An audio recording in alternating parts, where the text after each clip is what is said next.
Otis and the Tornado by Lauren Long.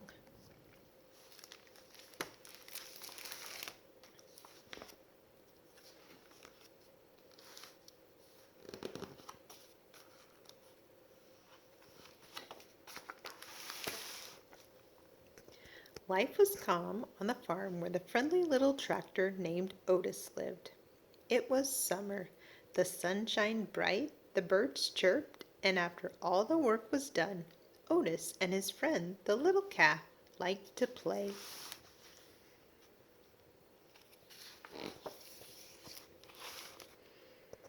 They would gather all their farm friends for a game of follow the leader. They would take turns being the leader. As they marched along, Otis would go first, put, puff, puttity, chuff, followed by the little calf, who would bound ahead, bawling all the while. Soon the horse would trot to the lead with a neigh, neigh, as his hooves clip-clop, clip-clop.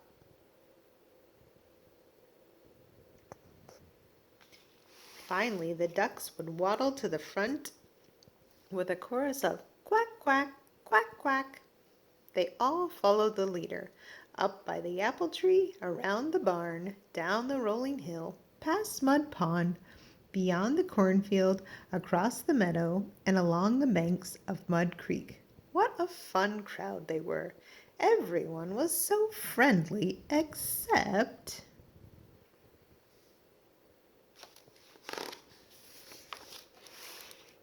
the bull. The bull was nobody's friend. When he was not in his pen, he was kept in a pasture all by himself.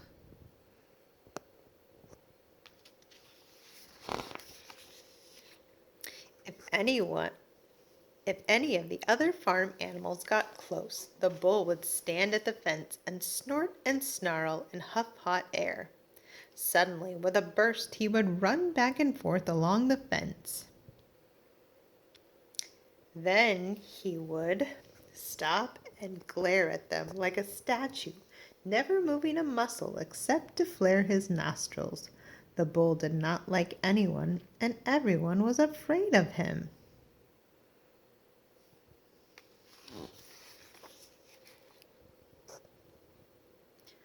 Once Otis tried to make friends with the bull. He took him a shiny red apple from the apple tree and invited him to play. But the bull snorted and snarled and glared at Otis. Then he stomped his hooves in the dirt and charged. The bull slammed into the fence just inches away from where Otis stood. From that day on, Otis stayed clear of the bull altogether.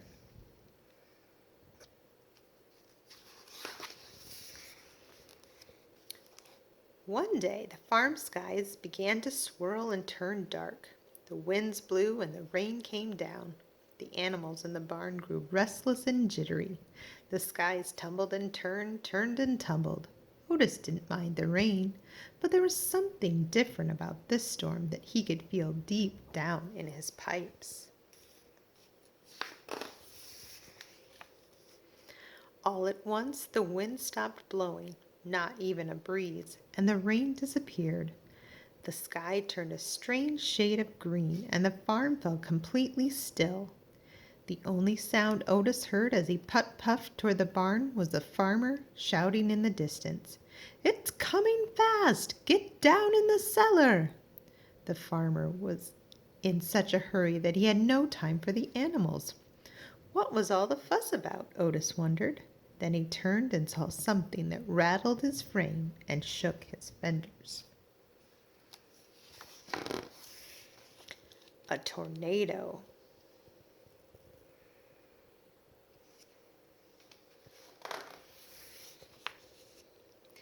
And it was heading straight toward the farm. What would happen to all the animals locked in the barn? Otis sprung into action. He nudged the latch of the little calf's stall until the door swung open. Next, Otis freed the pig and the sheep.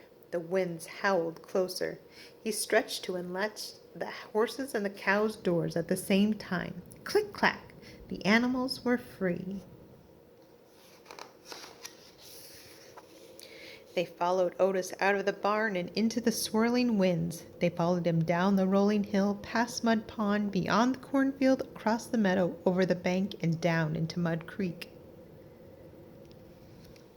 Tucked down at the lowest part of the farm, Otis, the little calf, and all of their farm friends felt safe. Otis sighed with relief. Now they just had to huddle together and wait it out.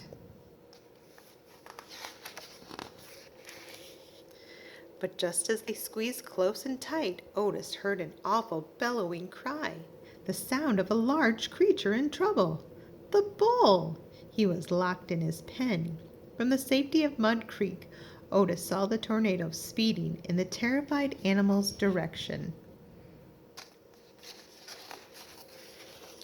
Lightning crashed, the tornado howled, the bull screamed, and in a flash Otis was gone. He raced across the meadow, puff, puttity chuff, beyond the cornfield, past Mud Pond, and up the rolling hill to the bullpen. Otis found the bull tucked under the shed, shaking in fear. Otis tried to unlatch the gate. It was locked. He slammed head on into it. The gate shook but held firm. Otis rammed it again. The gate teetered. The bull wailed like a baby. Otis spun around, threw himself in reverse, revved his engine, and charged backward into the gate. Crash! The gate shattered into pieces. Otis shook himself off, gave the bull a friendly chuff, and peeled out.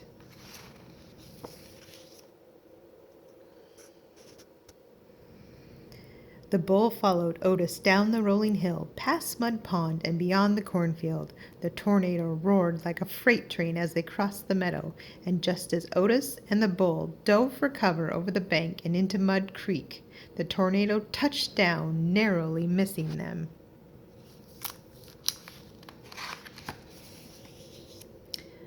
Otis, the little calf, the bull, and all the farm friends ducked their heads and closed their eyes.